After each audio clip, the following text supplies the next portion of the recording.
Hey everyone, and welcome. Today, we're going to deconstruct the absolutely masterful storytelling in the pilot for The King's Beast. Now, this isn't just about what happens, it's about how the story is told. We're going to break down the little tricks and techniques that make this opening so incredibly powerful. Okay, you ready? Let's dive right in. So, right out of the gate, the story doesn't start in the arena with the fighters. It starts way up high with this cold, impatient command. And think about that word choice, entertain.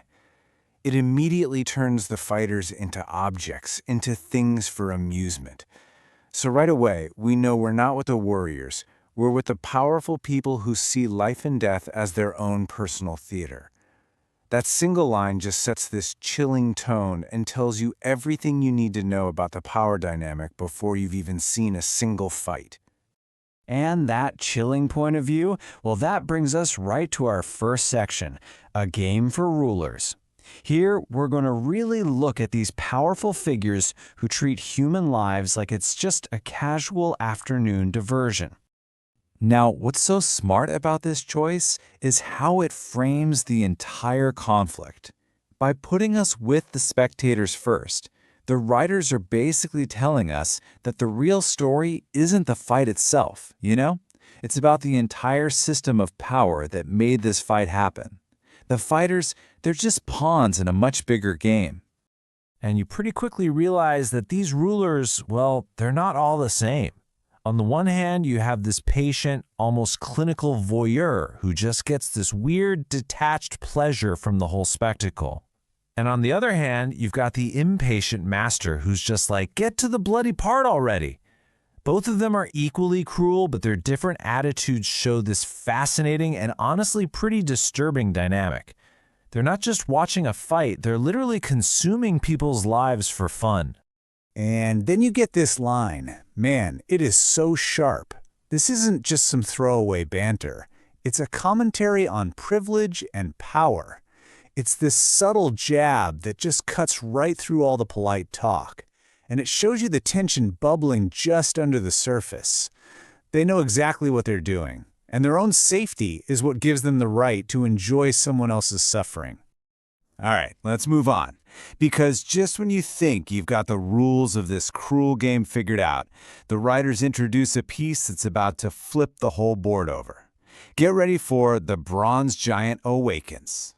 The whole mood just shifts. A new fighter is brought out. But something's off. You hear these commands: turn the key, force it. There's this sense of mechanical resistance, like something is being forced into action totally against its will. The suspense here is brilliant. We're not just waiting for a man to appear, we're waiting for some kind of machine to start. And then, boom, the reveal. It's not just some guy, it's a legend. The second they name him Talos, the Bronze Giant, it just injects all this mythology and epic scale into the scene.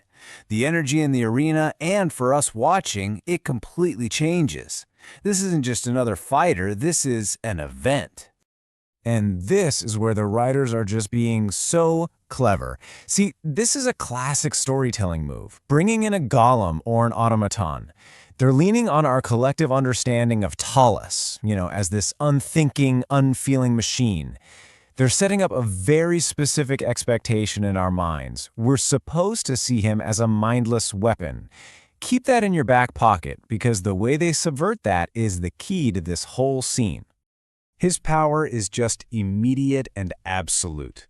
His opponent doesn't even try to fight. He just hits his knees and begs for his life. And a spectator even confirms it, saying, that panic, that's real. The writers are showing us, not telling us, the sheer terror Talos inspires. He's everything the rulers wanted, an unstoppable force of entertainment. Or so they think. Which brings us right to the climax. Section 3. The Beast Turns Master. Okay. This is the moment. Every single expectation the story has so carefully built is about to get completely and spectacularly shattered. And then, suddenly, everything goes off script. The rulers, who were so smug and in control just a second ago, are completely blindsided. You hear one of them say, "Well, that wasn't supposed to happen." That line is incredible, isn't it? It's the exact moment the tool, the beast, breaks free from its programming. Their perfect little illusion of control is just gone. And then Talos speaks, and his first words, they're an accusation.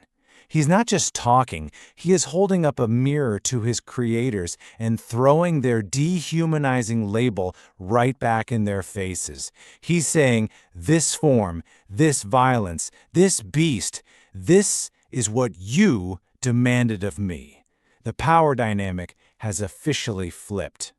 The monologue just builds with this rapid-fire sequence of accusations. It's a brutal, rhythmic list of his suffering. By delivering it this way, the writers build this overwhelming sense of his pain and his rage. He's not just angry, he is the sum total of all the cruelty they inflicted on him. This is the definitive statement, the ultimate rejection of the role they forced on him. The word champion implies he's fighting for them. But here, he just severs that connection completely. He's not their toy, not their mindless protector.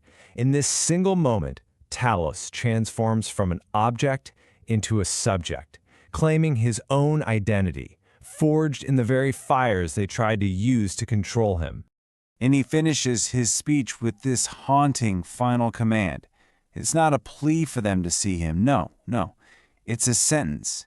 He forces them to look, to truly see the being they created, and to confront the fact that he is a direct consequence of their own monstrous actions. It is just a masterful piece of character transformation. So, where do you even go from there? Section 4. The main course awaits. The end of this scene is just genius because it works on two levels, as a powerful hook inside the story and as a direct call to us, the audience. Talos' final words are a promise.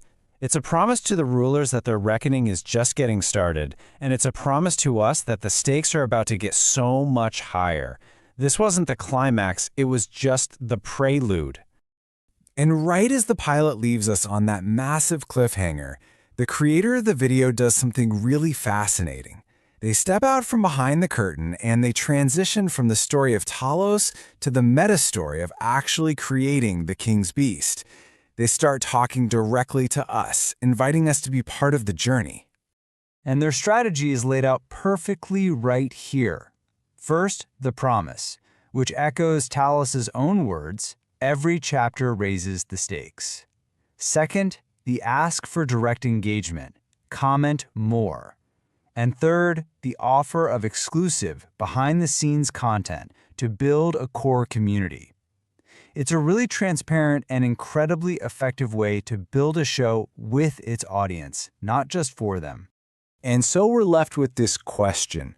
This is the central theme of the pilot, right? It's what makes it stick with you. Talos was built to be a monster, but his rebellion feels righteous.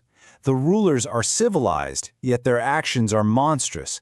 It really forces you to ask, when the created turns on the creator, who is the real monster? It's a powerful thought to end on, and a perfect hook for everything that's coming next. Thanks for joining this breakdown.